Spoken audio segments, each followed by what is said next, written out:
The definition of a speech sound disorder that I just shared that I like and use with my classes is from this textbook, Children's Speech, written by McLeod and Baker in 2017.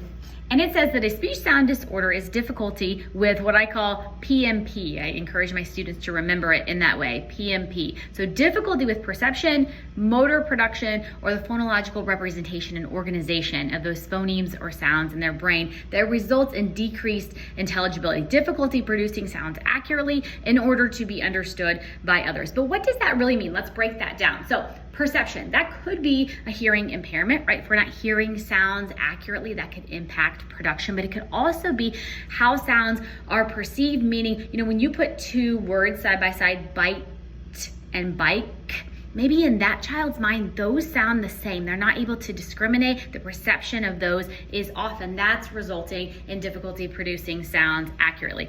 They may also have difficulty putting their articulators, their lips, their tongue in the correct position in order to produce a sound accurately. So a child may have R distortion, for example, and they're saying something like "oh" instead of they're not pulling their tongue back. It's laying at the bottom of the oral cavity and producing the sound versus so that's difficulty with that motor production. And then there's phonological organization and representation, which can be kind of confusing. So we know that phonology is the sounds of a language. So it's not necessarily that a child who has a phonological impairment has difficulty producing sounds accurately, but that it's more a language piece, that the rules of a language, those sounds are maybe unorganized in their brain. I like to think of it like a file cabinet, and I have certain classes or groups of sounds that should go in certain files, and if those are mixed together, they're unorganized, then I may have difficulty producing sounds accurately in order to be understood by others. Let's talk about subtypes next.